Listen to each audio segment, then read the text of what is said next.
Beleza, turma, vamos lá. Hoje eu quero começar a falar com vocês sobre o sistema de tipos do Haskell, em particular aqui, tá?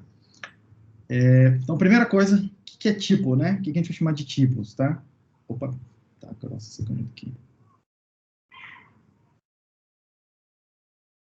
O que são tipos? Essa é a primeira resposta que a gente quer tentar responder, tá? Tipos vão ser informações, tá? Vão ser etiquetas, eu vou chamar exatamente assim. Tipos vão ser pequenas etiquetas ou informações que a gente vai associar a valores na nossa linguagem aqui, tá? Etiquetas associadas a valores. Isso quer dizer o seguinte, em Haskell aqui, a gente vai chamar ela de uma linguagem fortemente tipada, o que quer dizer que, e o que a gente quer dizer com isso é, todos os valores, todas as expressões, elas vão ter uma etiquetinha dessa aí associada, elas vão ter um tipo associado, tá? Então, essa é a primeira ideia que a gente tem que pensar aqui. São etiquetas associadas a valores e expressões na nossa linguagem. No nosso caso aqui em particular, todos os valores e todas as expressões vão ter um tipo associado, tá? Só que os tipos, eles são um pouco mais do que isso. Eles vão formar para a gente o que a gente vai chamar de um sistema de tipos, tá? Não só eles são uma etiquetinha que está associada a isso, como a gente vai ter um sistema de regras associadas a essas etiquetas, tá? Um sistema de regras associadas a essas etiquetas. Quer dizer que a gente não pode etiquetar os valores de qualquer jeito. A gente tem que etiquetar esses valores de uma maneira específica. Tá? Essas etiquetas, na hora que eu for falar assim, essa expressão tem o tipo T, qualquer aqui. Tá? Para eu afirmar isso, eu preciso estar de acordo com um determinado conjunto de regras, tá? E esse sistema de regras a gente vai chamar de sistema de tipos. Tá bem? E é isso que eu vou começar a apresentar aqui para vocês hoje. O sistema de tipos de Haskell, que é muito parecido com o sistema de tipos de muitas outras linguagens, tá? Na verdade, é um sistema de tipos até mais simples em alguns aspectos do que várias outras linguagens que você já conhece. Ok? A dificuldade aqui é que ele é muito mais estrito, ele é muito mais rígido na hora de verificar essas regras do que outros sistemas, tá? Outros sistemas, as regras elas são meio frouxas. Aqui não, as regras aqui elas são bem... são poucas regras, eu vou mostrar para vocês, são poucas regras, elas não são regras complicadas, mas tá, as expressões elas podem acabar ficando bastante complicadas lá na hora de a gente falar, cara, qual é o tipo desse troço aqui, tudo bem? Só que por conta do sistema também ser bastante rígido, tá? O sistema de tipos aqui do Haskell, ele vai ter uma característica para a gente, tá? Que a gente vai chamar de inferência. Ele tem um sistema de inferência associado. Inferência, onde o próprio compilador, o próprio interpretador, ele consegue ir tentando, descobrindo quais os tipos. A partir de informações imperfeitas ou incompletas que eu dou para ele, ele conhece as regras, ele sabe alguns pedaços de informação e ele vai tentando montar um quebra-cabeça. Fala, então, se isso aqui é verdade, então, pelas regras, essa outra coisa tem que ser verdade também. E aí essa outra coisa é a conclusão dele de, se tal expressão tem o tipo T1, então, pelas regras, a única coisa que faz sentido aqui nessas regras é o tipo, essa outra expressão tem um tipo T2, por exemplo, tá? Tem hora que esse sistema de inferências, ele tem mais de uma opção possível, e aí nessa hora ele vai falar, olha, não consegui inferir. Ele vai dar um erro, vai pedir para você dizer para ele o que está acontecendo, tá? Mas vocês vão ver que o sistema de tipos no começo, para todo mundo aqui, vai parecer um troço que atrapalha pra caramba. Mas vocês vão agradecer ter um sistema de tipos quando vocês se acostumarem com esse conceito. Eu espero, pelo menos, tá? Eu tenho muita dificuldade de programar, hoje em dia, em linguagens que não tem um sistema de tipos lá me ajudando, tá? E de onde é que veio essa ideia aí do sistema de tipos? Dá uma olhada numa coisa aqui que a gente estava vendo até agora, tá?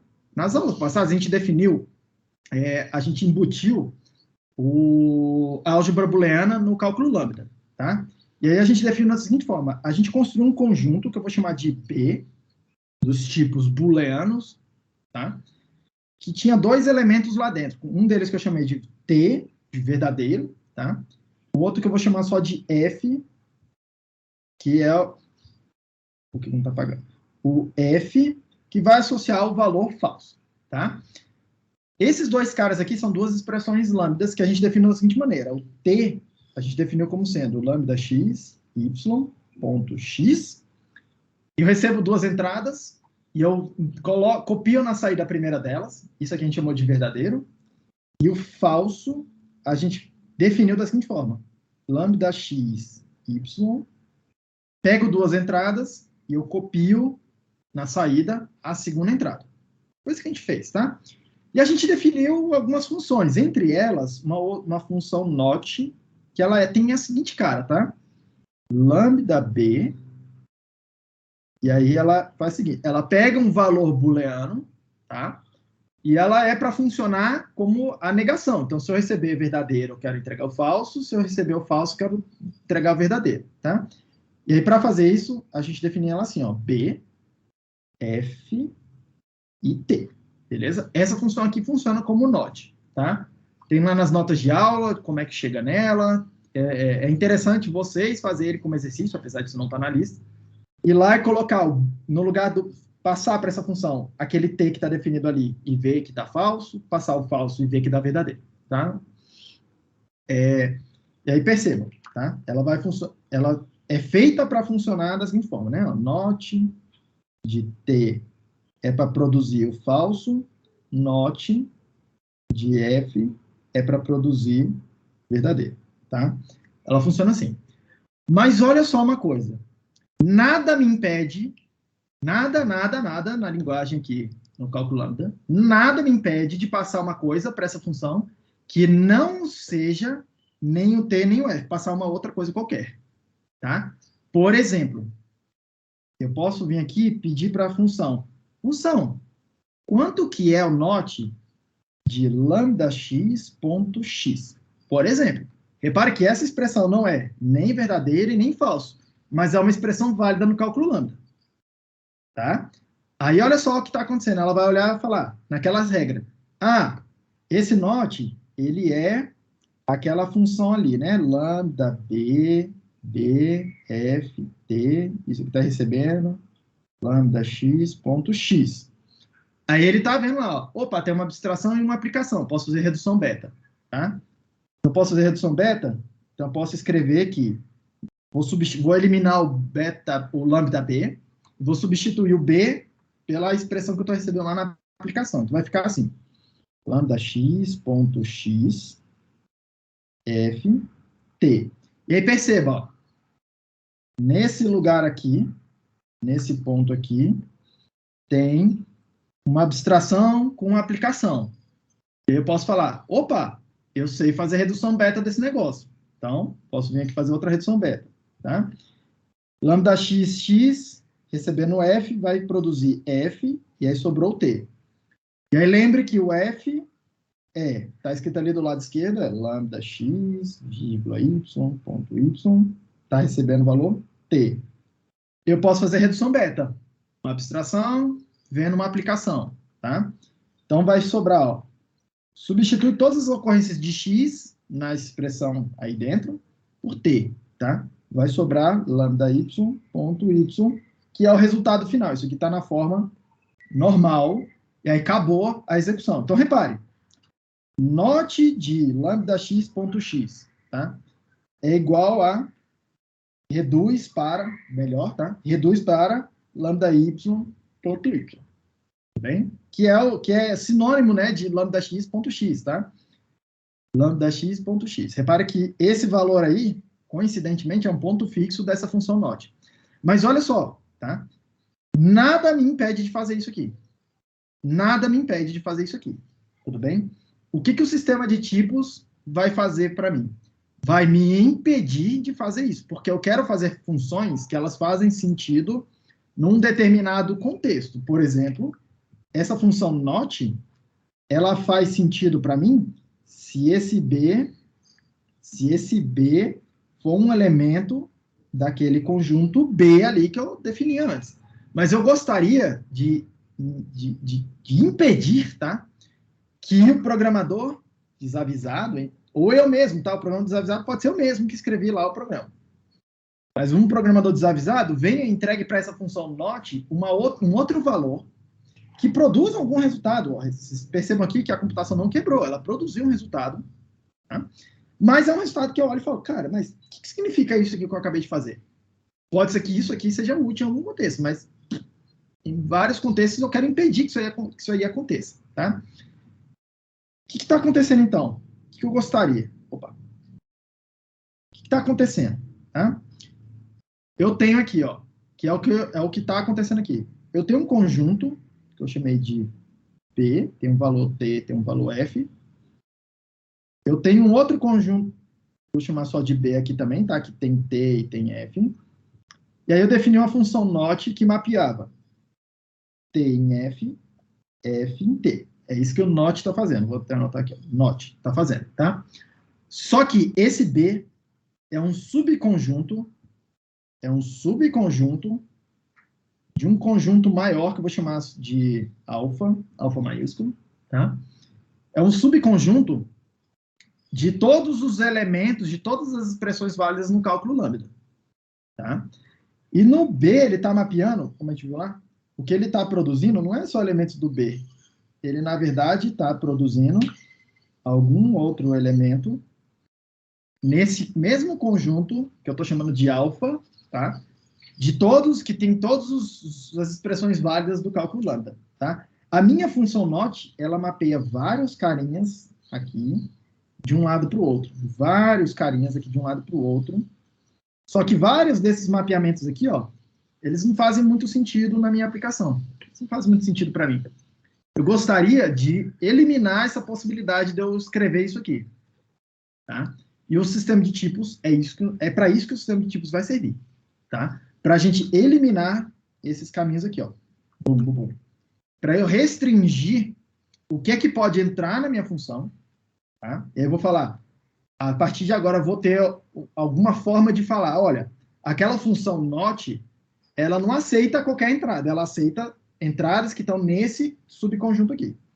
E ela não produz saídas de qualquer jeito, ela só produz saídas que estão nesse outro subconjunto, tá? E vocês vão me ver falar muito de, ela só aceita entradas no formato tal, tá? Porque na minha cabeça é um negócio meio visual mesmo, assim, como se fosse geométrico, assim, tá? Tem um conjunto de bolinhas, quadradinhos, algumas coisas, eu separo algumas delas e falo, a minha função só aceita essas formazinhas geométricas aqui, ó. Tá. E ela só produz essas outras, tá? Vocês vão ver que eu vou até desenhar isso aí dessa forma em algumas vezes, tá? E aí, para isso, a gente vai usar essas etiquetas que a gente vai chamar de tipos, tudo bem? O que eu vou mostrar aqui para vocês é o que a gente chama de cálculo lambda simplesmente tipado, tá? Que é um sistema de tipos simples, né? Que é o que eu vou começar aqui agora com vocês. Ele é simples, tá? Porque em contraposição a um sistema que a gente vai chamar de polimórfico, tá? Um sistema que vai permitir a gente ganhar alguns poderes a mais aqui de expressar algumas ideias, tudo bem? Mas deixa eu começar com o mais simples primeiro. Então, vamos falar das regras, tá? Então, as primeiras regras aqui vão ser o seguinte. A primeira coisa que eu quero definir com vocês aqui é a ideia de um contexto, tá? Eu vou definir como sigma, ou vou chamar aqui de contexto. O que é esse contexto? É uma função, tá, que mapeia expressões, que recebe uma expressões, e mapeia elas para mim num tipo, numa etiqueta, tá? Eu vou pensar desse jeito, ó, tem uma... Isso é o compilador que vai cuidar desse contexto, tá? Mas eu vou precisar ir apresentando esses mapeamentos para o compilador, tá? A gente vai ter alguma forma de falar, ó, compilador, Vou te ensinar uma setinha nova aqui, tó. Vou te ensinar uma outra setinha nova, tó.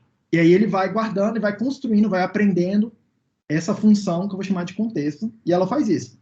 Dada uma expressão, ela mapeia num tipo. Ela fala para mim, essa expressão vai ter o tipo tal. Aquela expressão vai ter outro tipo tal. Ela é a máquina que faz isso. Tudo bem?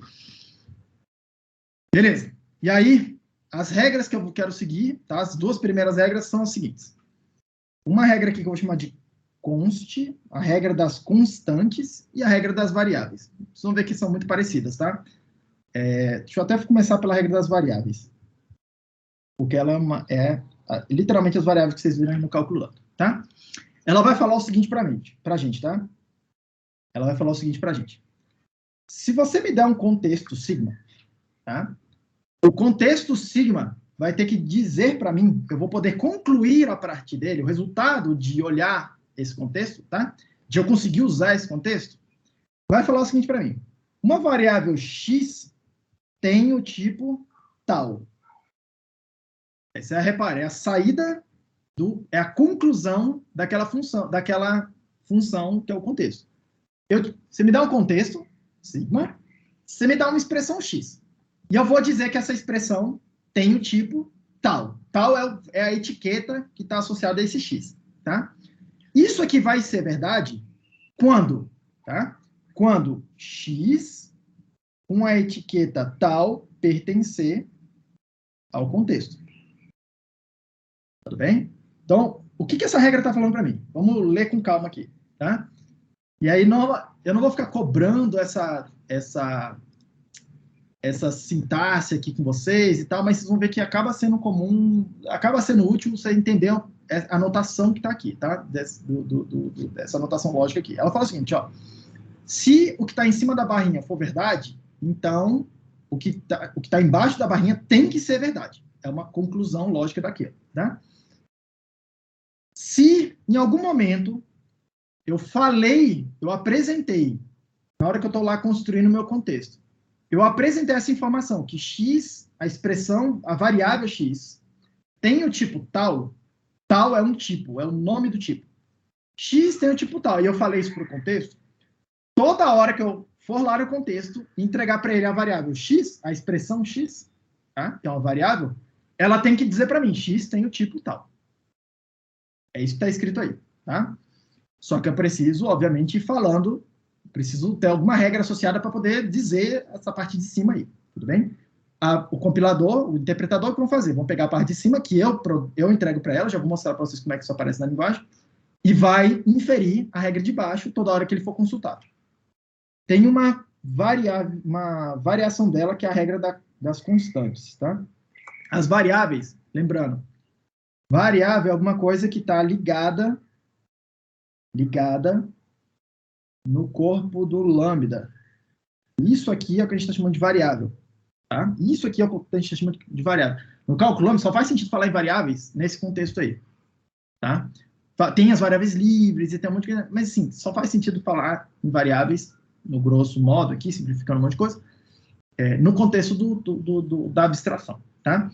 Só que em Haskell a gente vai ter outras coisas que não são exatamente variáveis. Por exemplo, na hora que eu escrever aqui 10, tá? Eu mostrei para vocês que eu posso chegar lá e fazer uma função que representa o valor 10 inteiro, tá? Esse número. Só que, por conta de questão de eficiência, não é assim que a coisa é implementada no compilador. Ele, de fato, vai ler essa constante e vai produzir uma coisa que não é uma expressão lambda e tal, tem uma representação interna de máquina, tá? E essa expressão 10 aí, eu vou chamar de constante. Ela é uma constante que produz um efeito para mim em algum lugar, tá? Só que essas constantes também precisam ter um tipo. E aí a regra aqui vai ser o seguinte. Se uma constante K tiver um tipo... Deixa eu ver como é que eu escrevi na nota de aula para ficar igual. Tiver o tipo T, isso aqui, essa informação, ela está colocada nesse contexto, na função, tá? Eu coloquei essa informação lá, a função sabe disso.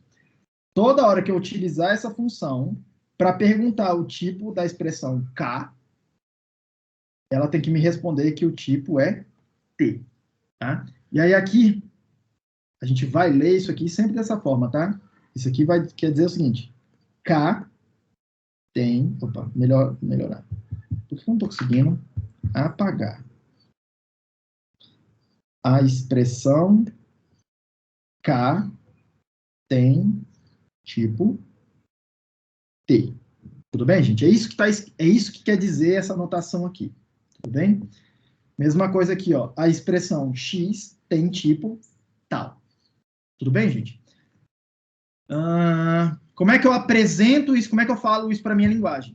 Tá? E aí aqui, do lado de cá aqui, agora é Haskell mesmo, tá? Eu vou introduzir tipos novos, tá? Com uma palavra-chave da linguagem que é data. E aí, como é que eu uso esse data? Eu vou falar sempre assim, ó, data, vou dar um nome para o tipo, que é o que eu estou falando aqui, ó. Ah, eu estou criando, eu estou apresentando aí para você, Haskell, o tipo tal. E aí eu boto esse nome aí, ó, nesse lugar aqui, que é o tipo, tá? Esse parênteses triangular aqui eu estou colocando só para marcador aqui, tá? É um nome que você coloca lá. Já vou apresentar um exemplo concreto.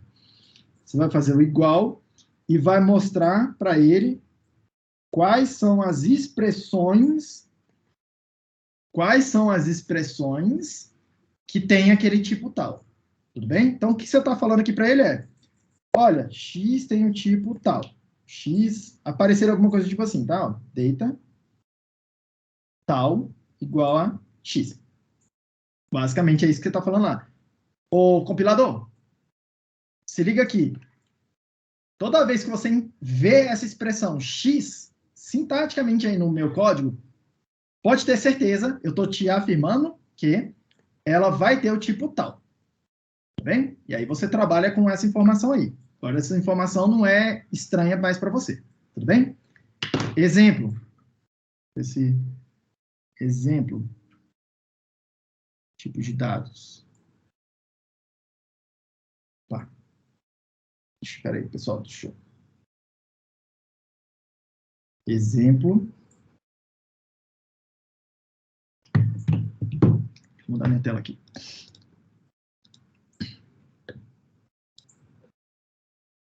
Opa, não é isso que eu quero. A tela toda. Exemplo. Então, estou aqui no meu interpretador.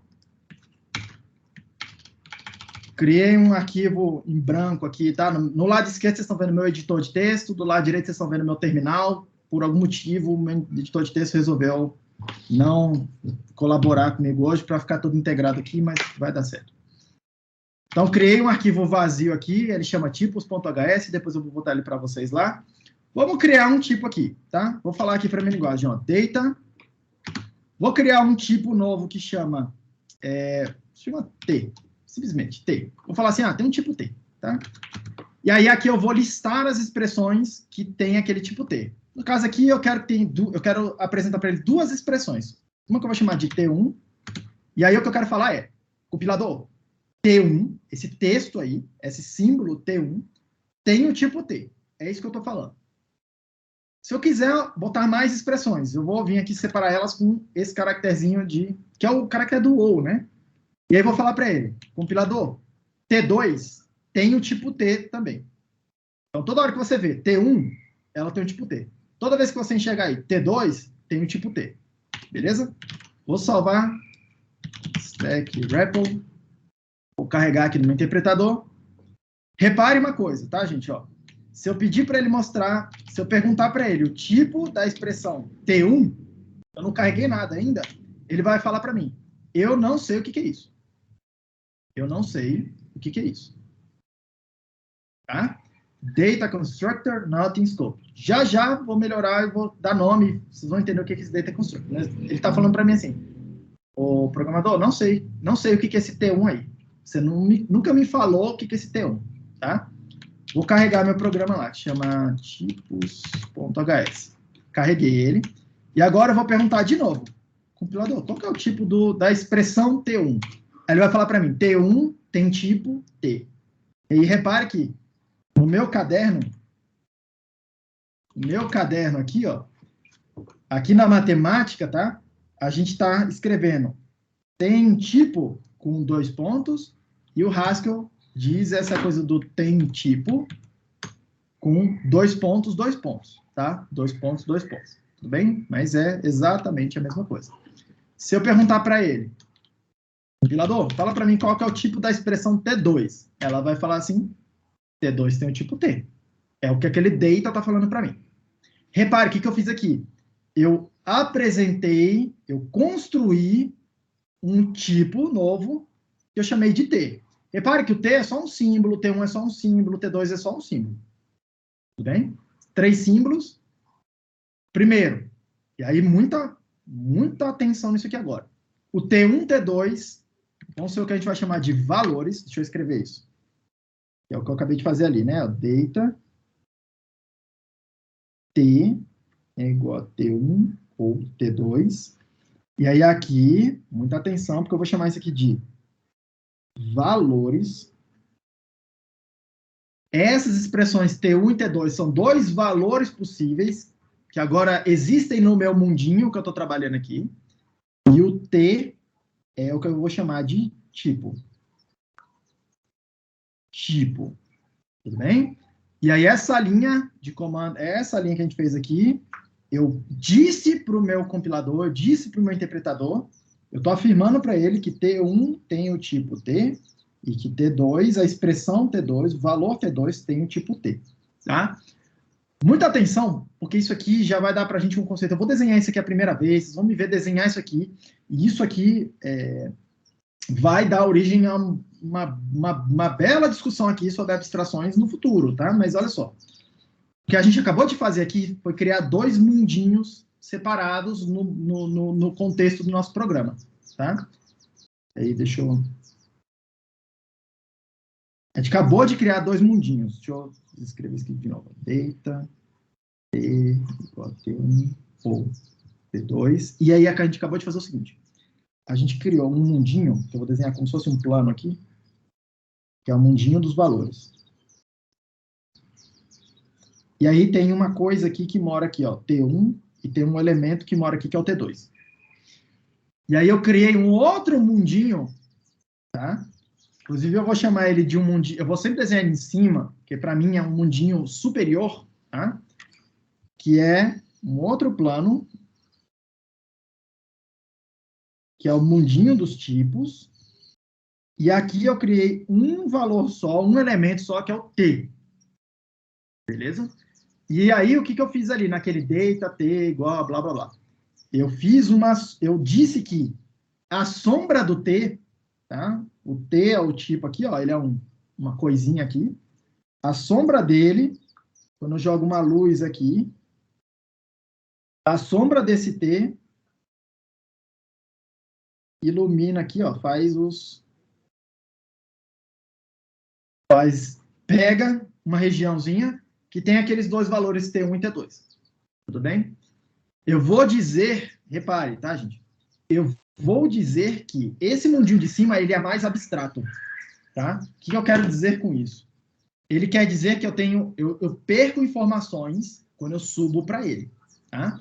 Porque, olha só, se eu falar para você T, você tem que pensar em 2 coisas, tem 2 possibilidades. Ah, pode ser o T1, pode ser o T2. Eu não sei qual é, você só me falar T. Ah, o resultado da função é do tipo T. Você só sabe que você sabe onde, tipo assim, todos os elementos possíveis, mas você não sabe qual é, tá? Agora, se eu te falar para você, eu te perguntar, qual é o tipo do T1? Você sabe que o tipo dele é T. Tudo bem? É mais concreto. Aqui embaixo é mais abstrato nesse mundinho de cima, porque na hora que a gente sobe nesse mundinho dos tipos, a gente perde um pouquinho de informação, tá? Mas, e aí, muita atenção aqui, esses 2 mundinhos, eles seguem 2 conjuntos de regras separados, tá? Aqui embaixo, o conjunto de regras é o cálculo lambda que a gente viu lá. A gente está vendo até agora, o cálculo lambda. É um conjunto de regras operacionais, vamos chamar assim, tá? Operacionais. Ele vai me dando uma noção do que é a computação, como é que eu mexo nesses valores, como é que eu altero esses valores, como é que eu processo dados. Do lado de cá de cima, eu tenho um outro conjunto de regras que a gente chama de sistema de tipos. Sistema de tipos, tá? Que me dá regras de consistência. Ela não me deixa juntar, passar, entregar uma informação para minha função, se não for uma informação que está num escopozinho correto, que está no formato correto, que a minha função saiba o que fazer com ela. Tudo bem? São regras de consistência, tá? Como se fosse um guardrail para a gente ir programando, tá? Seguindo aqui. Então, é assim que a gente apresenta os valores para as funções. Os valores aqui, tá? Essa é uma primeira forma. Uma segunda forma, tá? Uma segunda forma de fazer essa apresentação é eu querer juntar dados. Repare que aqui, ó, naquele data T, eu apresentei para ele duas alternativas de valores possíveis que vão ter o tipo T. Só que pode ser que eu queira fazer outra coisa. Vamos lá no meu editor. Pode ser que eu queira falar assim, olha só. Para eu construir o tipo, sei lá, U é a próxima letra, tá?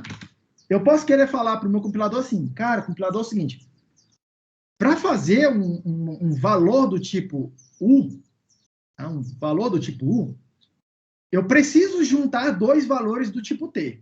Eu preciso fazer, por exemplo, T1 com T1, T1 com T2, T2 com T2, eu preciso juntar dois desses caras aí, por exemplo, tá? Como é que eu faço isso? Como é que eu falo isso para ele? Eu faço da seguinte forma, tá? Eu vou dar um nome para o valor, como a gente fazia antes, e eu falo que aqui dentro tem que ter um elemento do tipo T, um outro elemento do tipo T. Beleza? Vou salvar isso aqui para vocês. Vou salvar isso aqui, vou lá no meu terminal, vou carregar de novo. Vou carregar de novo. E aí, repare aqui uma coisa. Tá? Se eu perguntar para ele aqui, qual é o tipo da expressão U1, T1, T2, por exemplo, ele vai falar para mim, opa, U1 não está em escopo? Claro que está. Data U igual U1, T, T. O que está reclamando aqui? Está reclamando do T1 e do T2. Eu fiz a mesma coisa que deu certo, professor. Ué, o que está reclamando no meu aqui? A pessoa, por acaso, está dizendo que não fez não subiu o arquivo? Não, ele falou ali. Eu fui burro pra caramba, né? Agora vai.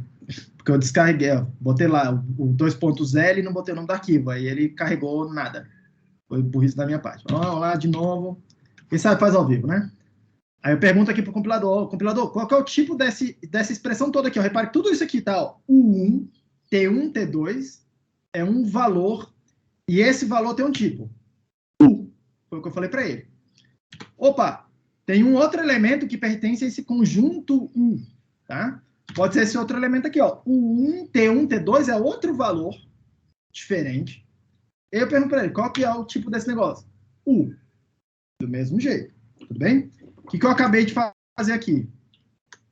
Cadê meu desenho? O que eu acabei de fazer aqui? Eu acabei de vir aqui para o meu compilador e falar assim, ó, tem uma coisa que é o U, vou montar um outro carinha aqui, é um tipo novo, tá? E aí ele tem uma sombra dele aqui, que tem alguns valores. Nesse caso, a gente consegue enumerar todos eles, né? Que são U1, T1, T2, T1, U1, T1, T2, U1, T2, T1, U1, T2, T2. Tudo bem?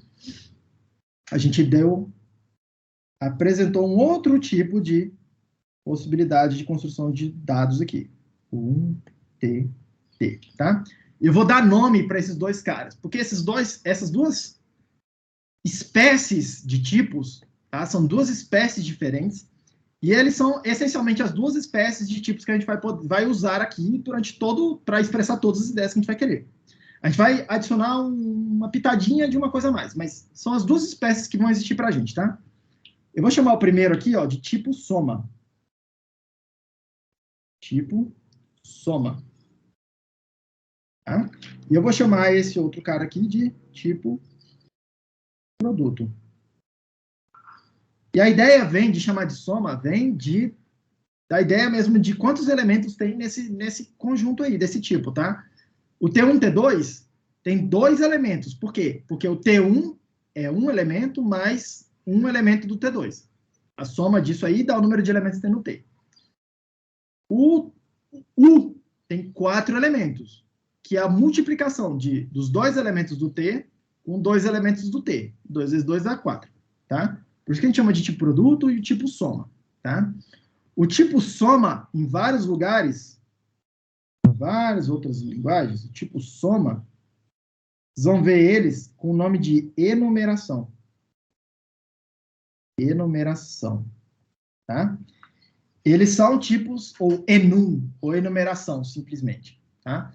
Eles são tipos, tipo assim, acho que quase toda linguagem tem alguma espécie de enumeração, tá? Em C, em Java, em Rust, acho que até em Python tem essa coisa, tá? O tipo só onde você define alternativas, tá? O tipo produto é o que a gente vai chamar aqui em alguns contextos, tá? O tipo produto em alguns lugares vão ver chamando isso aqui de estrutura. Estrutura ou registro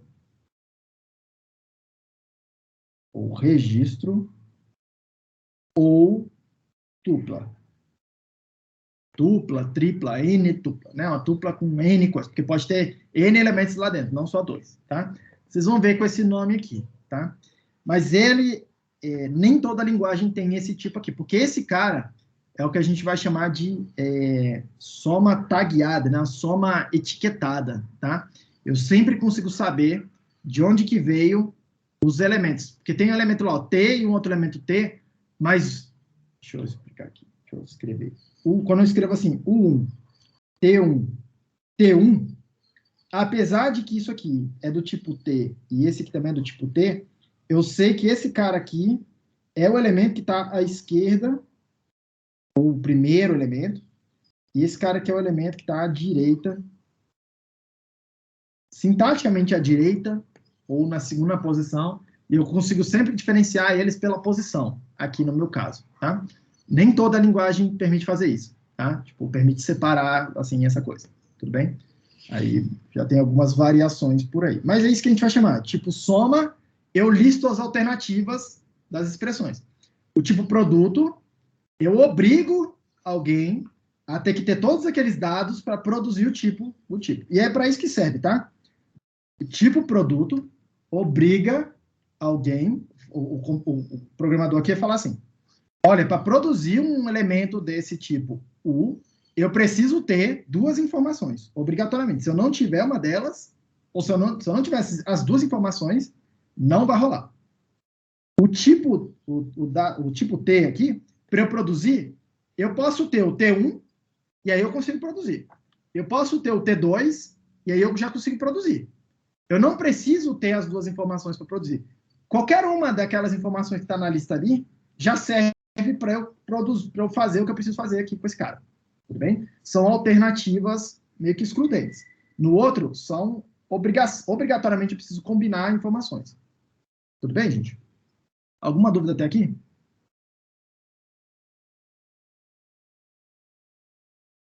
Todo mundo confortável com isso? Como é que tá o chat aqui? Eu não estou vendo o chat.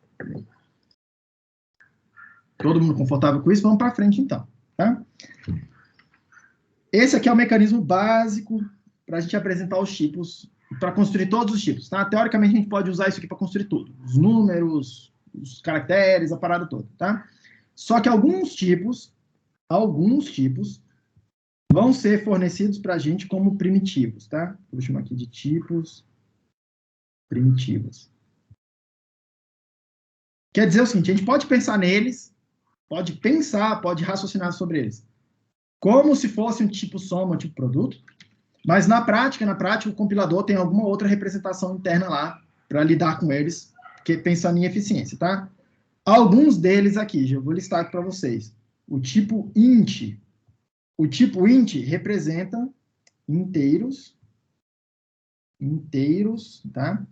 De pelo menos 30 bits. Tem resolução limitada, ele tem uma resolução arbitrária, tipo assim, tem pelo menos 30 bits, mas ele tem um limite. Tem o tipo que a gente chama aqui de integer, tá? Que representa inteiros de resolução arbitrária. Então, vou dar um exemplo ali no terminal, de resolução arbitrária.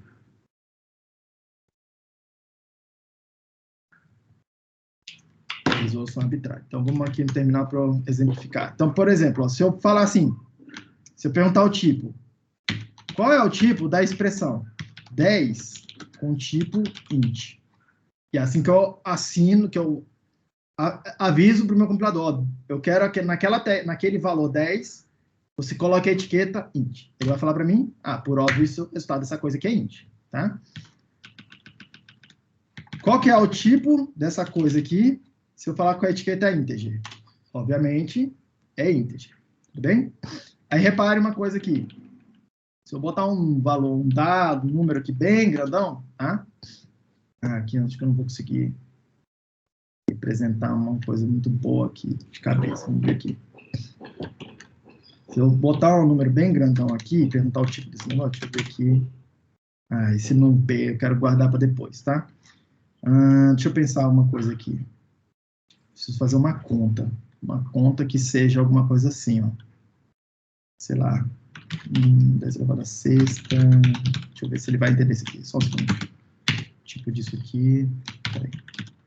Acho que ele vai entender corretamente. Fraction, isso aqui. Vamos lá. Vou fazer uma parada meio feia aqui. Vezes, sei lá, 4. Do tipo int, tá? O resultado disso aqui é 4 vezes 1000. E aí eu estou pedindo para ele fazer essa multiplicação com esse tipo int, tá? Se eu perguntar o tipo desse resultado aí, ele vai falar para mim que isso aí é do tipo int. E repara uma coisa aqui, ó. Se eu tentar fazer um número muito grande, uma hora vai quebrar essa parada, tá? Olha lá, ó, tá? Aconteceu o que a gente vai chamar de overflow.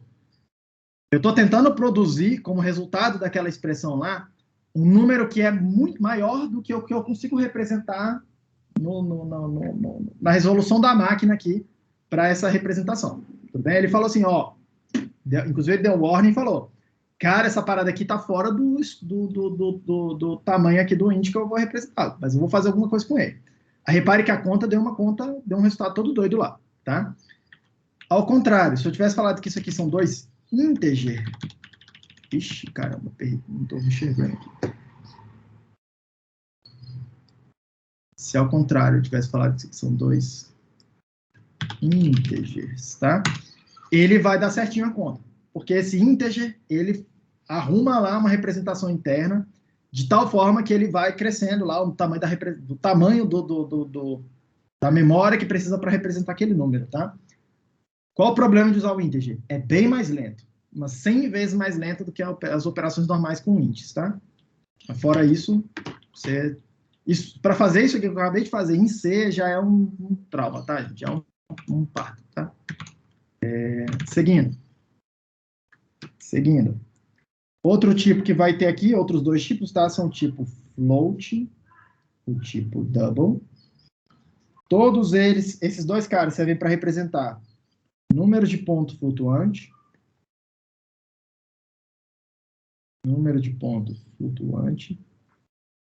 que são aproximações dos números reais, tá? O float é que a gente vai chamar de precisão simples, 32 bits, a regra lá do I3E. O double é o que a gente vai chamar de precisão dupla, 64 bits. Na prática, hoje em dia, eu acho que ninguém nem usa float para mais nada, tá, gente? Então, mas ele tá aí. Outro tipo que é um tipo primitivo aqui para a gente, char, tá? Que vai servir para representar caracteres Unicode, sistema Unicode. Isso quer dizer que eu consigo representar, vamos lá, para representar os caracteres, tá? Eu uso aspas simples, eu boto lá, ó, caractere A. Se eu perguntar o tipo disso aí, isso aí, aspas simples, azinho. A é o caractere, é o char A, tá? Ele vai falar para mim, isso aqui é um caractere. Aqui dentro eu posso botar outras coisas, do tipo, posso botar um emojizinho, perguntar para ele. Qual é o tipo dessa coisa? Ele vai falar para mim, isso é um char também. Tudo bem? Tem como eu falar para ele usar o código numérico, sei lá, o número aí, tá? Como é que era mesmo? É assim? Não me lembro agora. Tem como eu passar o código para ele. Opa, acho que é porque tá faltando um aspa aqui. Acho que era para ser assim. Se eu não me engano, era para ser assim mesmo. Não. Isso, tá? Aí eu viro aqui para ele e falo assim, cara, olha só, esse número aí, ele representa um caractere, tá? Eu não sei que caractere é esse, mas esse número aí representa um caractere no conjunto lá dos ASCII, e ele fala para mim, isso aqui é um caractere também. Tudo bem? Isso aí é o que a gente está chamando de Unicode, tá? Já é uma linguagem um pouquinho mais moderna. Outros tipos, por exemplo, tá? E esse cara a gente vai estudar porque esse cara é um cara, vocês vão ver que ele é um cara estranho. Ele não é difícil de usar, mas ele é um cara estranho aqui pra gente, tá? O tipo I/O, tá? Ele serve para representar, lembra que tipo representa uma informação. Ele serve para representar entrada e saída de dados. O que é uma coisa estranha, tá? Esse cara aqui, ó, é para ser uma coisa estranha aqui para vocês. De olhar e falar assim, como assim? Tem uma informação que representa entrada e saída de dados. Nas outras linguagens, as imperativas, a gente está acostumado a pensar assim, pô, se eu quero sair com dado, isso não é uma informação, isso é uma ação. Aqui para a gente, lembra? Todas as expressões vão ter que ter um tipo, todas as expressões, inclusive aquelas que realizam ações. Algumas dessas vão ter esse tipo I/O aí, a gente vai falar sobre isso, tá? Esse tipo I/O ele vai servir para a gente representar essa coisa de ações de entrada e saída. Então, por exemplo, abrir um arquivo e ler os dados que tem no arquivo. Pegar um texto e gravar no arquivo, no disco, por exemplo. Tá? Abrir uma porta de comunicação de internet, sei lá, abrir um socket aí qualquer, e mandar um pacote de IP para algum lugar aí na internet. I/O. Abrir uma porta de comunicação e falar com um periférico que está plugado lá no meu USB. I/O. Tudo bem? Entrada e saída de dados. A gente vai ver isso aí, como é que usa esses caras aí, tá? Esse I/O, ele tem várias propriedades interessantes, tá? Que a gente vai estudar aqui em detalhes. Tudo bem? Seguindo ainda. Seguindo aqui. Alguma dúvida até aí, gente? Tá de boa, né? Então, seguindo nas nossas regras, tá? Do sistema de tipos. Até agora eu mostrei para vocês como é que a gente introduz tipos para o sistema, tá? Eu vou ter agora uma outra regra, vamos definir uma nova regra, que é a regra da abstração. Vou chamar aqui de abstração. Para na hora que eu enxergar uma expressão do tipo assim, lambda alguma coisa, e aí tem um corpo, eu quero dar um tipo para aquilo também, tá? Todas as expressões têm que ter um tipo. Então, nesse formato aí das abstrações, eu preciso definir como é que vai ser. E ela vai falar o seguinte para mim, tá? Vai falar o seguinte para mim. Você me dá um contexto, e aí eu vou consultar esse contexto. Eu vou dar para o contexto a seguinte expressão. Lambda x, onde o x tem o tipo tal, ponto e, onde esse e é o corpo da expressão do lambda, tá? O corpo do lambda. Eu vou entregar isso aqui como entrada do contexto lá, daquela função de contexto. E aí ela vai dizer para mim que isso aqui tem o tipo tal, setinha, tal linha, desde que a seguinte condição seja verdade. Eu tenho um contexto, e dentro do contexto eu adicionei a informação de que o x tem o tipo tal, que é a mesma coisa que está escrito aqui embaixo. E tentando apagar, tá? Isso aqui, eu peguei um contexto, coloquei essa informação, x tem o tipo tal, e ele disse para mim que aquela expressão esse lado de cá, tem o tipo tal linha. Tudo bem, gente? Opa, repare, isso aqui é para fazer bastante sentido, tá? Assim, não tem nada muito, não é para ser nada muito complicado, é só realmente, acho que a anotação, que é provavelmente a primeira vez que todo mundo está vendo essa anotação, tá? Mas ela está falando o seguinte para mim, ó. Lambda x ponto qualquer coisa, lembra? É uma caixinha preta uma caixinha preta, que recebe uma entrada que eu estou chamando de X, tem uma expressão aqui dentro que produz para mim uma saída, que eu vou chamar de Ezinho, tá? Vou chamar de E. É a saída que é produzida lá, tá? E aí, aqui o que eu estou falando aqui é o seguinte.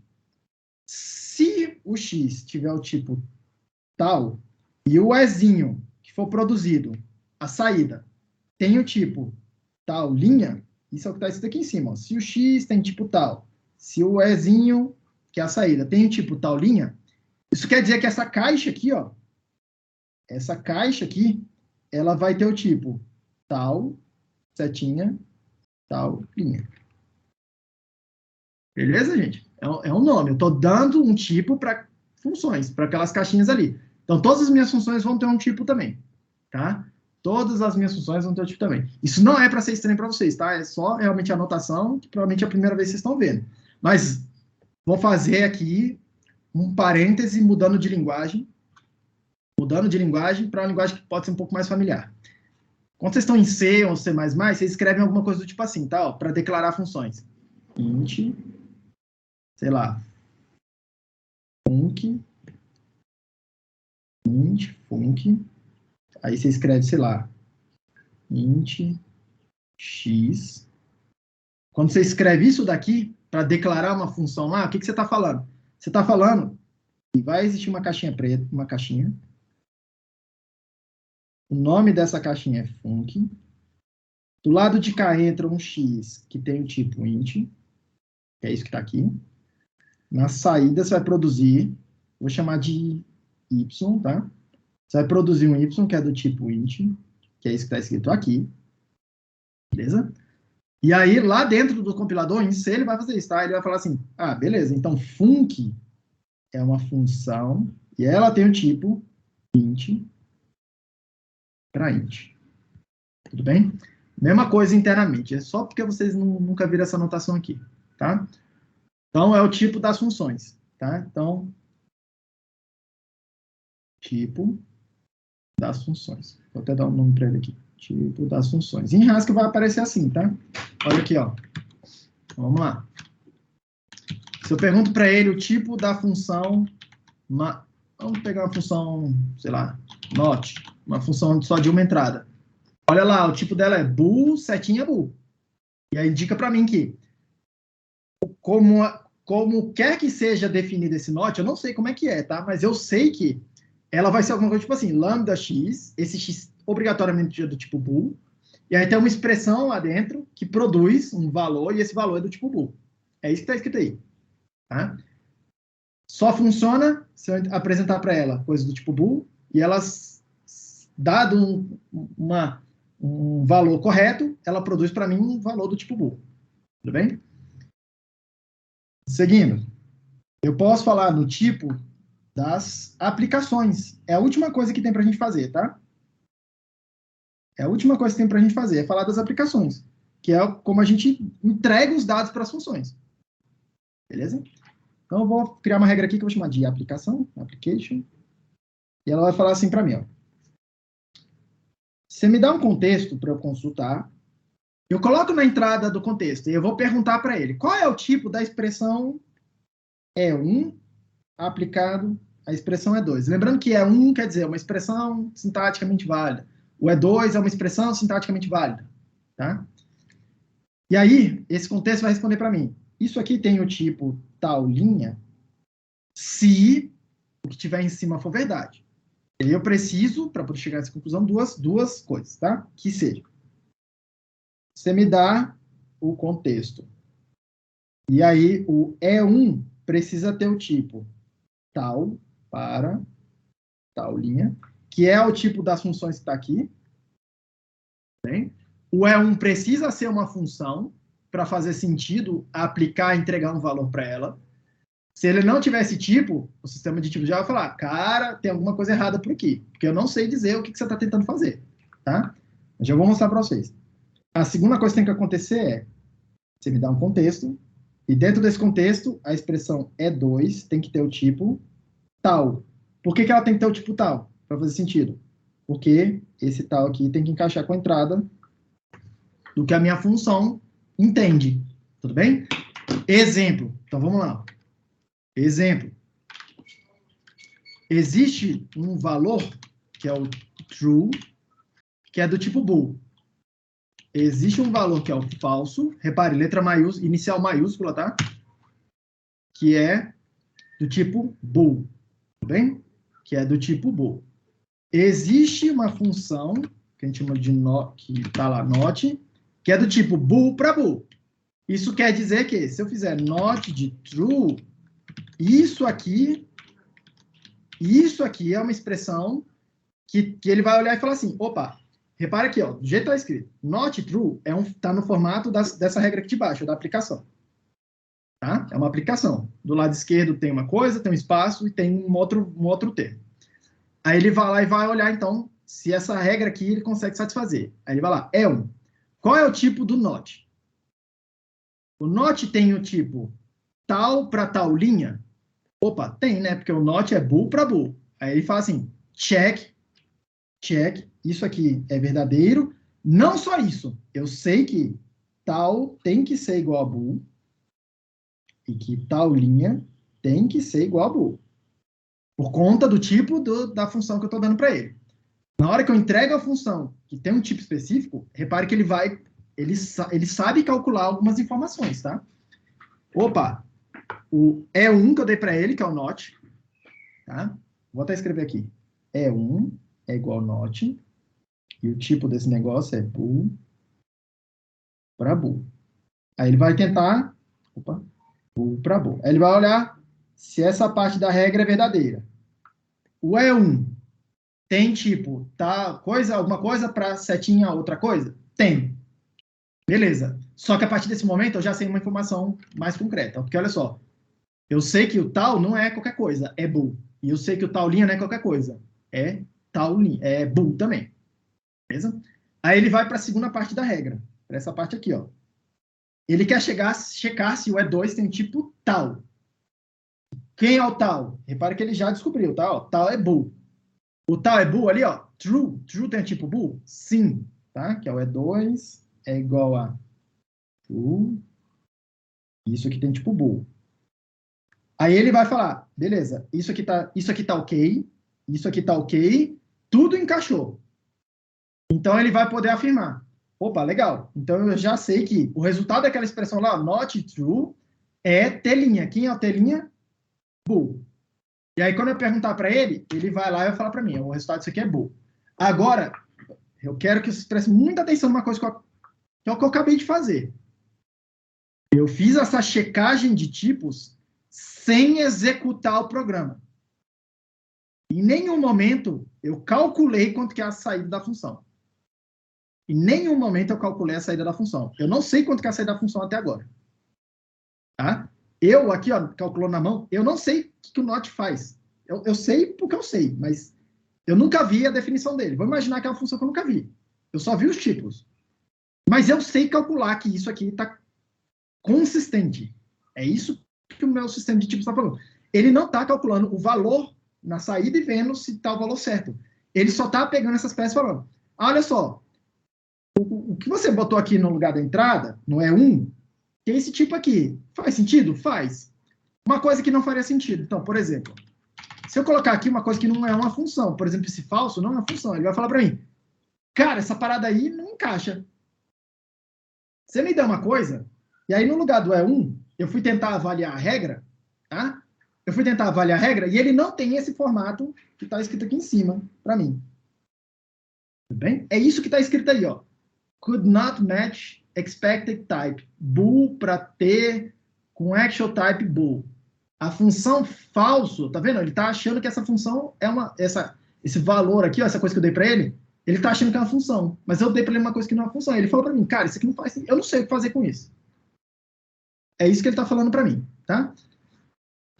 Outra coisa que ele checa para mim. Imaginar que eu dei para ele um valor, uma função aqui, e aí ele fez aquela checagem, e eu passei para o lado de cá, no E2, uma outra expressão que tem um tipo tal diferente do bool. Aí, na hora que ele for checar esse lado de cá, ó, ele vai falar assim, E2 tem tipo tal? onde o tipo tal tem que ser bool, porque senão não encaixa com esse primeiro aqui.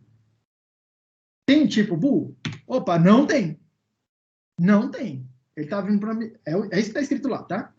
Olha, essa função, esse número aí que você me deu, esse valor que você me deu não encaixa nessa função aqui. Tudo bem? Essa função que você me deu não encaixa nessa função aí. Tá? Repare que ele não tentou calcular nada. Isso aqui, ó, aconteceria na hora que a gente está tentando compilar nosso código. Não aconteceu nada ainda. O seu usuário não recebeu código nenhum, hein? Não recebeu programa nenhum. Não tem nada para ele executar porque você não conseguiu produzir o programa ainda. Tá? Agora, se eu vier aqui e escrever lá, not true, ele vai checar o not, o true, tudo bateu, é consistente. E aí ele chega a uma conclusão do tipo, mas ele não calculou nada, qual é o valor. Para eu perguntar o valor, eu pergunto aqui, quanto que é o valor disso? O valor é falso. Tudo bem? Mas eu não preciso calcular o valor de alguma coisa para saber o tipo que ela tem que ter. Ou o tipo das expressões aqui, tá? Repare, basicamente o que está acontecendo é, tem uma bicicleta e tem umas rodinhas. E aí você não pode sair ali do que a rodinha deixa você fazer, tá? Você está tentando pilotar um trem e o trem só anda em cima do trilho. O trilho são as regras, essa regra aqui, a regra das variáveis e essa coisa toda. Alguma dúvida a gente até aqui? É bem ok, né? É bem ok, tá? Beleza. Dito isso, deixa eu lembrar de olhar o chat. O chat está ok. Dito isso, pessoal, olha só o negócio aqui. E aí, isso aqui é uma maravilha da... Cara, uma das melhores ideias dessa parada. Como é que eu defino, então, funções novas, tá? Aquele not está definido em algum lugar. Vamos definir uma função nova aqui usando esses data types, esses meus tipos que eu criei aqui. Vamos definir uma função F1. E aí eu vou falar para o compilador. Compilador, ó, eu vou apresentar aqui uma função F1 que tem o seguinte tipo. T para int. Beleza? Ele sabe o que é o int, tá? T para int. Repare que se eu só deixar assim, eu só falar isso para ele e tentar ir lá no compilador, compilar ou carregar isso aqui no interpretador, ele vai falar para mim o seguinte, cara, o programador, você me apresentou uma assinatura de tipo de uma função, mas você não me disse como é que ela funciona internamente. Você não me deu uma implementação. É isso que está escrito aqui, ó, the type signature for F1, a assinatura de tipos, que é o que eu dei para ele, não tem uma accompanying binding, né? Eu não dei a implementação para ele, tá bom? Eu preciso dizer como é que a função funciona, tá? Então, vamos lá. Vamos dar um exemplo aqui de como é que ela funciona. E aí, aqui, repare uma coisa. E essa é a grande mágica. Eu vou definir essa função por partes. Eu sei que, vamos lá, F1, ela vai receber uma entrada. E a entrada é do tipo T. E aí eu olho aqui e eu falo assim, beleza, T só tem duas possibilidades. Pode ser T1, pode ser o T2. Beleza? Aí eu poderia pensar assim, cara, olha só, vou receber uma entrada T, que eu vou chamar de Tzinho, se T, Tzinho, for igual ao T1, então faz alguma coisa aqui. Sei lá, é um int, né? Então o resultado é 1. Se não, o resultado é 0. Por exemplo, tá? Por exemplo, podia ter escrito isso aqui, tá? Porra, mas olha só, eu sei as entradas que podem ter o T. Isso aqui gera para a gente uma outra técnica, que a gente vai chamar de pattern matching, tá? Que é, em vez de fazer isso aqui que eu acabei de fazer, eu vou definir o seguinte. Vou falar o seguinte. Se acontecer F1 com o valor T1, um valor específico, o resultado vai ser 1. Bem? Eu estou ensinando o meu compilador como é que é o funcionamento da função, falando partes da função para ela, afirmando algumas verdades para ela. Estou falando o seguinte, compilador, toda hora que você encontrar essa expressão aí, F1, T1, o valor do seu resultado é 1. Repare que, ó, salvei, e eu vou carregar ele de maneira tá incompleta, tá? A F1 não sabe o que fazer com T2, mas isso aqui é válido. E aí, vamos lá. Qual que é o tipo da função F1? T para int. Bem? T para int. Qual que é o valor qual que é o resultado? Vamos lá. Qual que é o tipo da expressão F1 de T1? Ora, F1 de T1. F1 recebe um T. Está recebendo um T? Tá. T1 tem tipo T. Então, a regra lá dos sentidos vai falar para mim. O resultado disso tem que ser um int. O tipo da saída, ó, int. Tudo bem? Estado é int. Quanto que é o tipo? Só estou perguntando o tipo. Qual que é o tipo de F1 T2? O que o compilador vai fazer? Ele vai vir e falar assim, beleza, F1 tem... Qual é o tipo do F1? T para int. Beleza. O T2 que ele está me dando é do tipo T? Sim. Então, a minha única conclusão possível é que essa expressão F1T2 tem que ter o tipo int. E aí perceba, tá? Eu vou clicar e ele vai falar para mim tipo int. Só que, e aí agora a mágica assim, né? Percebam. Se eu perguntar o valor de T1, T2, pedir para ele calcular, ele vai falar para mim, ih, programador, eu não sei o que é isso aí, não. Eu não sei calcular isso. Você não me ensinou.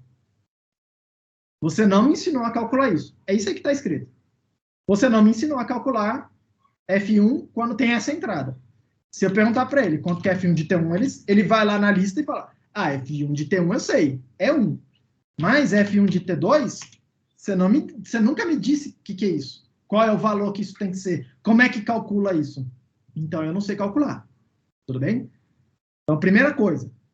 Repare que eu posso definir as minhas funções por partes, né? Várias equações, tá? Já vou adicionar ali outras equações. Essa função aí, do jeito que ela está aí, a gente deu um nome para ela, a gente chama de função parcial. Ela funciona para algumas... Ela faz alguma coisa que tem sentido para algumas entradas do tipo T, mas ela não sabe produzir saída para todas as entradas do tipo T. É o que eu acabei de mostrar para vocês. Isso aqui é um exemplo de função parcial. Função parcial é o exemplo de função que quebra, tá vendo lá? Isso aqui, eu teria compilado, eu teria gerado o executável e tudo, e na hora de rodar lá no seu cliente lá, ia quebrar o programa lá na frente. Por isso que a gente vai querer evitar usar funções parciais. Porque são as funções que quebram lá na frente, tá? Na hora que não é mais para elas quebrarem, tá? Outra coisa, que é o que eu quero que vocês percebam. Eu não sei calcular o valor de F1T2. Eu não sei calcular o valor disso. Mas eu sei calcular o tipo. O tipo disso. O tipo disso é tipo int.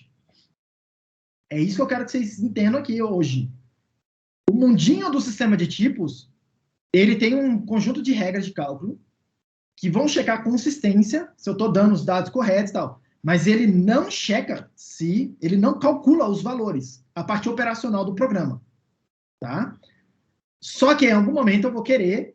Tipo, pode ser que eu queira o valor específico lá, concreto, que eu quero rodar o programa. Aí o programa vai quebrar se ele não souber calcular. Ok? O sistema de tipos não impede todos os tipos de erros. Tá? Não impede todos os tipos de erros. Ele impede muitos tipos de erros. Tá? Outra coisa aqui que eu quero que vocês se atentem. Tá? Show. Cadê o meu desenho? Aqui, ó. Que é o que acabou de acontecer. Tá? Eu falei assim, ó. F1 de T2, eu sei que isso aqui tem o tipo int. Eu sei que isso aí tem o tipo int. Aí, na hora que eu calculei a parada, vocês viram que deu um exception, né? Deu uma exceção. Que é um tipo de erro, tá? Deu uma exceção. Aí eu pergunto para vocês. Qual é o tipo dessa exceção? Tudo tem que ter um tipo aqui. Tá? Tudo tem que ter um tipo. Obviamente, o tipo dessa exceção tem que ser o tipo int. Porque ela foi produzida a partir de uma coisa que eu já sabia antes de começar que tem um tipo int. Então, essa exceção em particular que aconteceu ali tem um tipo int. Tá? Eu vou precisar, eu vou dar um nome para isso, vou melhorar isso aqui. Tá?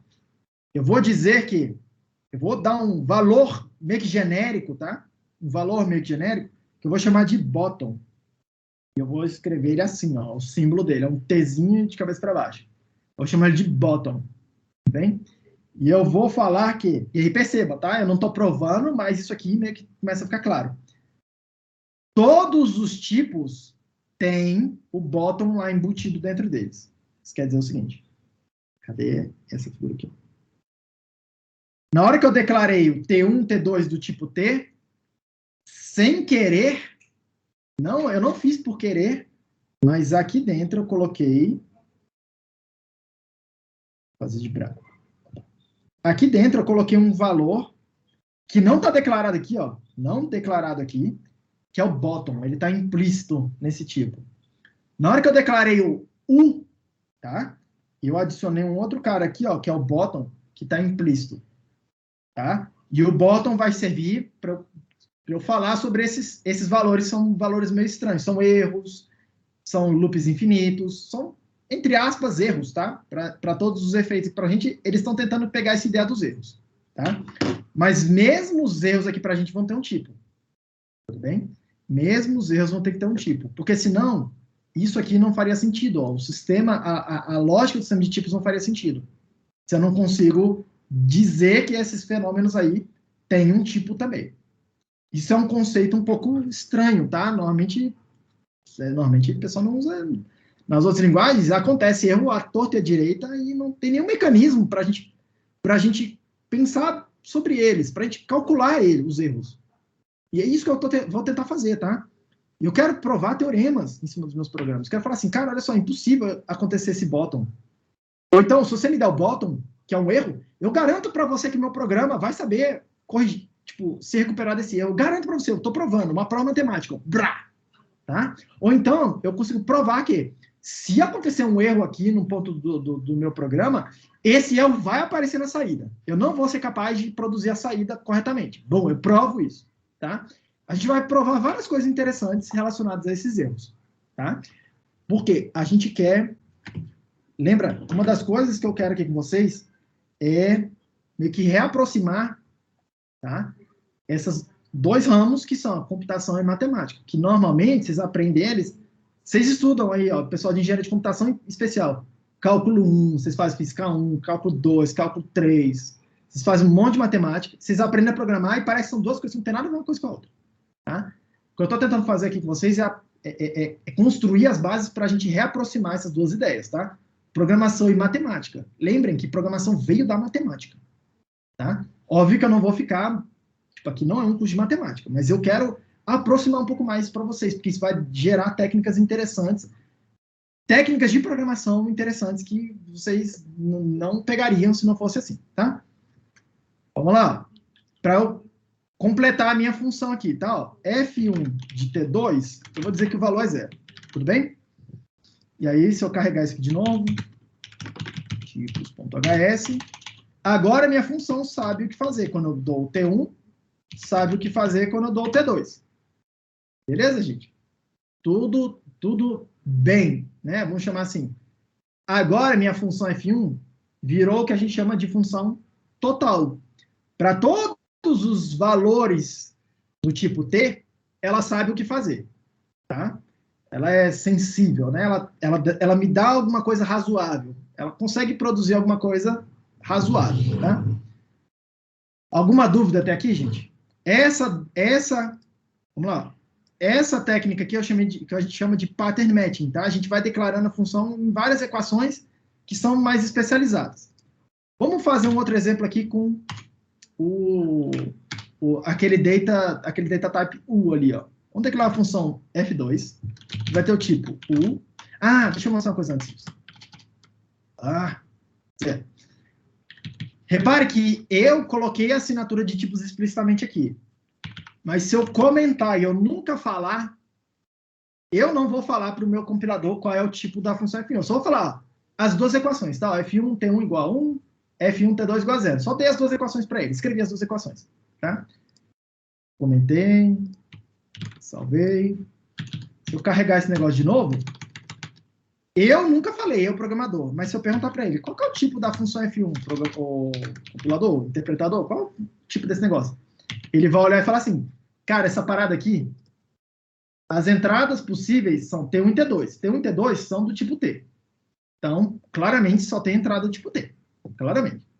Então, tem que ser T para alguma coisa. Aí ele vai olhar na saída aqui. Tem um número 1 e tem um 0. Tá? Então, tem que ser um número, que é o que ela está dizendo aqui. Tá? A gente vai melhorar essa leitura aqui, num P, Pzinho. Mas que você vai ler assim, o Pzinho tem que ser um número. Tá? Pode ser um int, pode ser um integer, pode ser um float, inclusive, pode ser double, várias coisas encaixam aqui. Por quê? Olha o que aconteceu. Eu dei para ele um pedacinho de informação incompleta, eu dei para ele a implementação da função, e aí, para as regras fazerem sentido, encaixarem, ele inferiu um tipo para aquela função F1. Ela falou assim, cara, esse F1 só pode ser isso aqui. Porque se não for isso aqui, vai quebrar uma das regras. Vai quebrar uma das regras. E eu não vou quebrar as regras. Então, só pode ser esse tipo aqui. Só que ele tentou inferir um tipo bem genérico, tá? O mais genérico possível. Por isso que apareceu aquele Pzinho num P. Falou assim, porque ele não sabe, aquele 1 ali que está escrito no código, pode ser int, pode ser integer, pode ser um float, pode ser... Muitas coisas podem ser aquele 1. A gente vai falar na aula que vem sobre polimorfismo. Tá? Então, segura um pouquinho. Mas podem ser muitas coisas. Mas ele falou assim, cara, qual que é a coisa mais genérica que isso pode ser?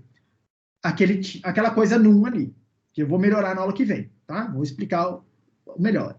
Precisa estar naquela classe num. Vou explicar esse polimorfismo aí, tá? Mas repare, eu não preciso dar os tipos toda hora, tá?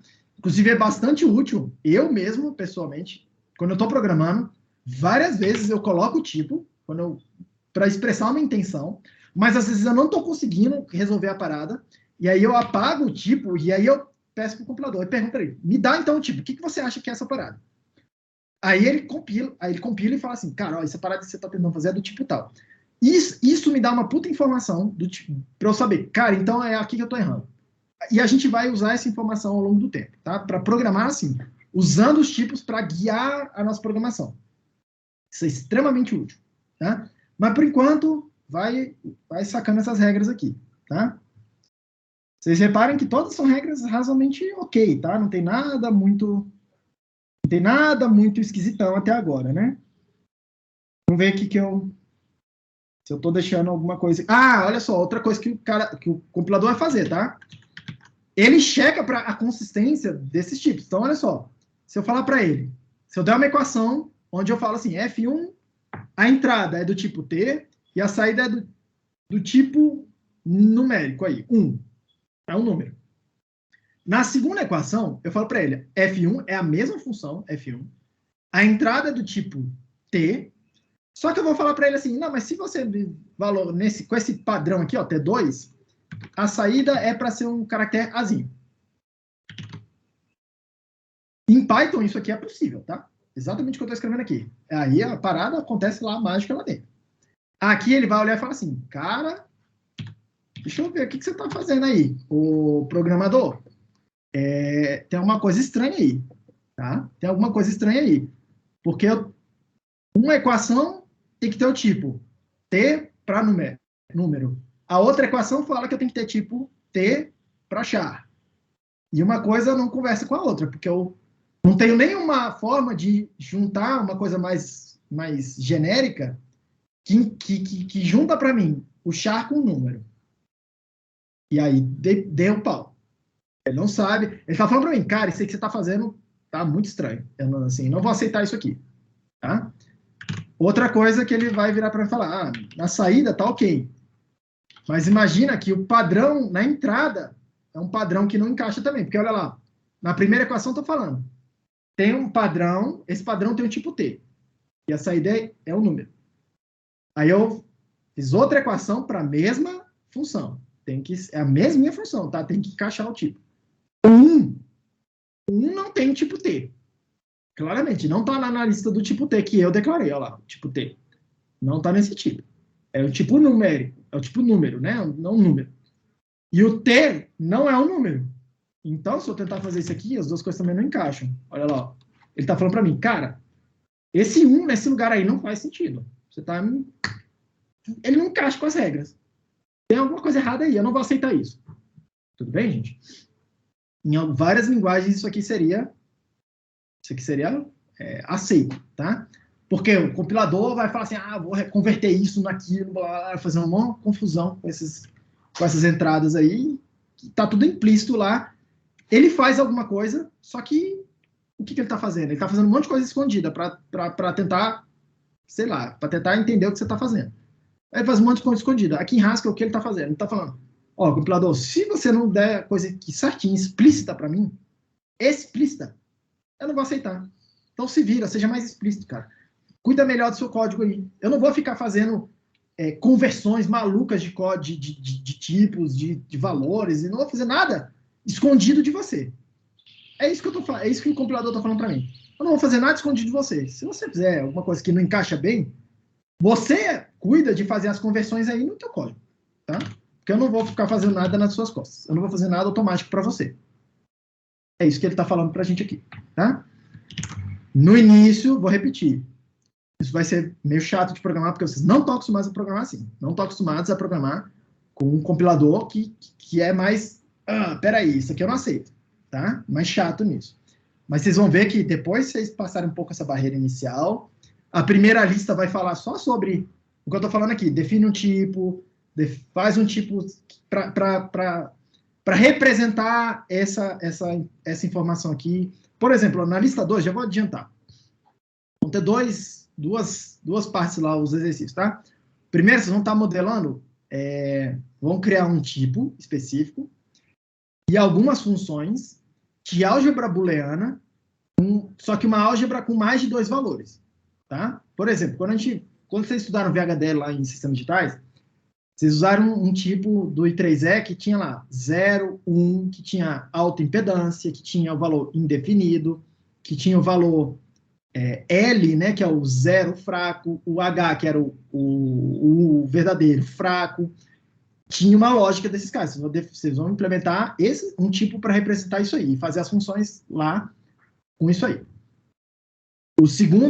Segunda parte da lista, vocês vão fazer um tipo que representa números complexos, tá? E vocês vão representar números complexos tanto na forma polar quanto na forma retangular. E aí eu vou pedir para vocês fazerem algumas funções. Faz a função que soma 2 caras desses. Faz a função que multiplica. Faz a função que faz isso. Faz a função que faz aquilo. Para vocês entenderem como é que faz essas funções. Inclusive, como é que converte de um dado que está no formato do outro e tal. Tá? Tudo vocês vão exercitar na lista 2. Tudo bem? Alguma dúvida até aqui, pessoal? Deixa eu ver como é que tá as minhas anotações aqui. Todo mundo pegou até agora aqui, pessoal?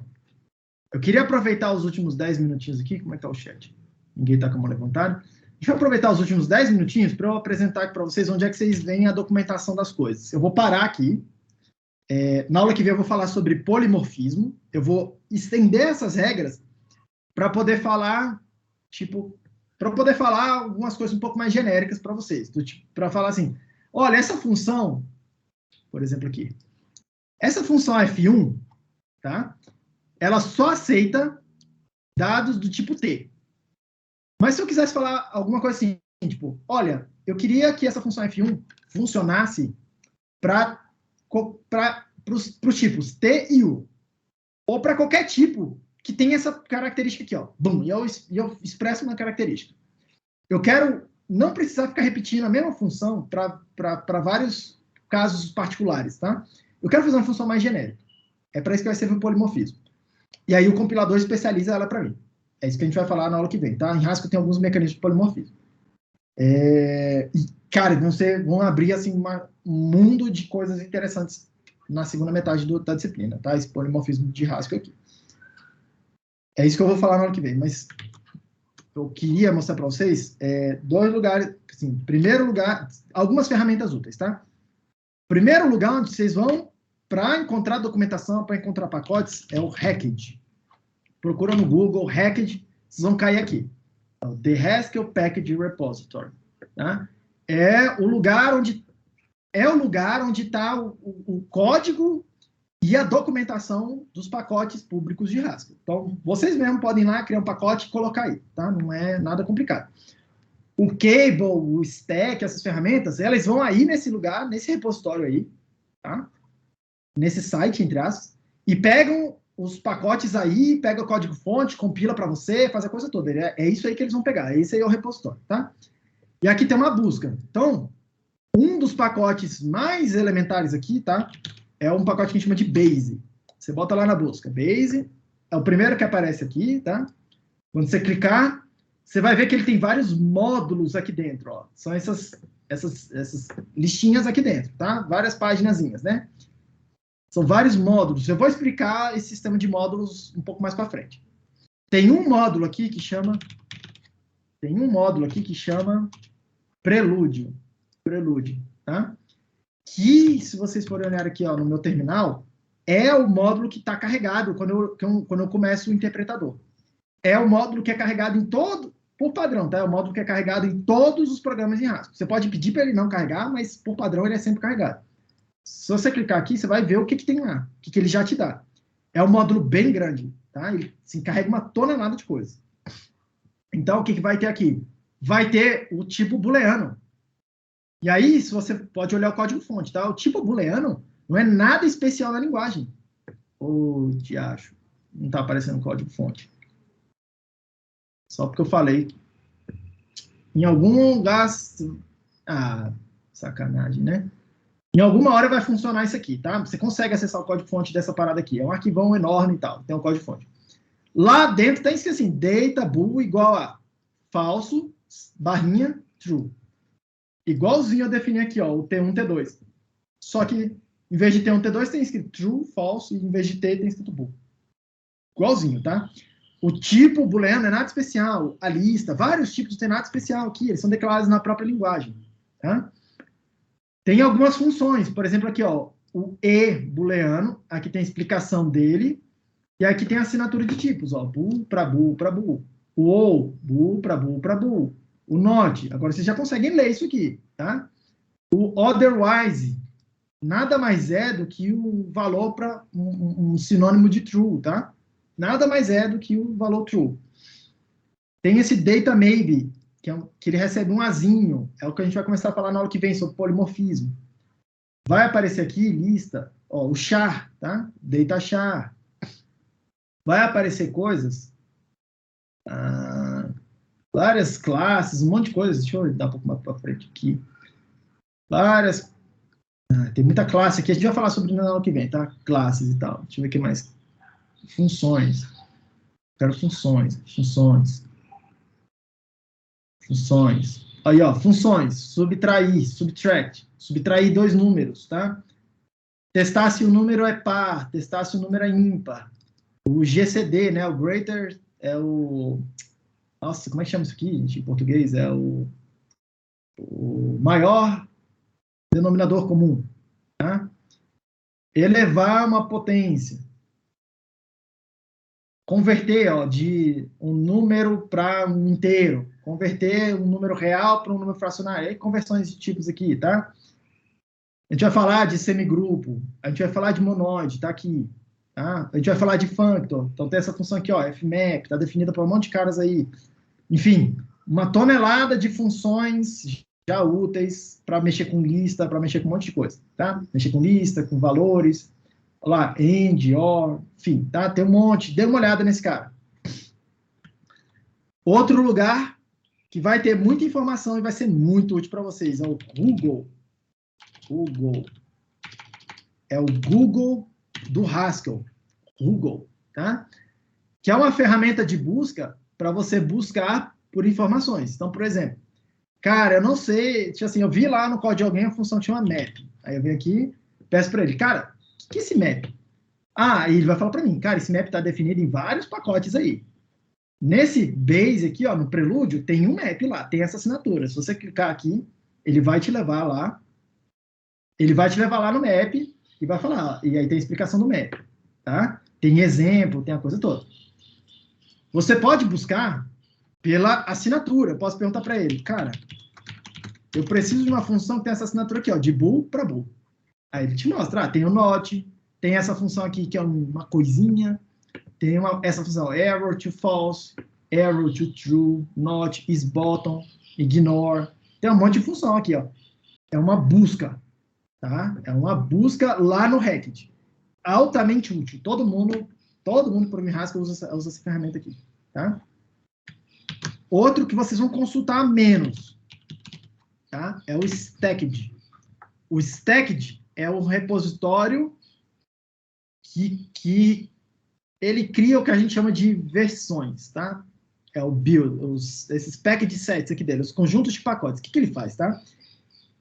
Tem uma equipe que faz uma curadoria de pacotes lá no Hackett. Ele vai lá no Hackett, pega alguns pacotes e combina pacotes que eles sabem que funcionam em conjunto, as versões que funcionam em conjunto. Porque às vezes você tem uma versão de um pacote que não funciona com uma outra versão específica de outro. O que esses caras fazem? Eles pegam e tentam combinar os pacotes cujas versões funcionam entre si. E aí eles criam essas LTS aqui, tá? Que são esses pacotes. É aqui que o stack, a ferramenta, o stack, vem pegar os pacotes, as listas de pacotes. Porque aí ele meio que garante para você que os pacotes que ele está pegando, eles sempre funcionam em conjunto, tá? Só que tem hora que você quer usar pacotes que são meio que incompatíveis, meio de propósito, e você vai ter que arrumar algumas coisas na mão. Mas isso aqui também é um adianto bastante grande, tá? Quando você clica num desses aqui, eu vou mostrar para vocês como é que você diz para o stack, como é que você usa, tá? É bem simples. Ele vai dizer aqui, tem esse pacote aqui, ó, Abstract, DQ, versão 03. AC, Angle, versão 1.0, e assim por diante, tá? E quando você clica num deles aqui, aparece a documentação daquela versão específica. Sei lá. Bom, clica numa coisa aqui qualquer. Tem a documentação daquela versão específica que está lá naquele conjunto, naquela versão do repositório. Tudo bem?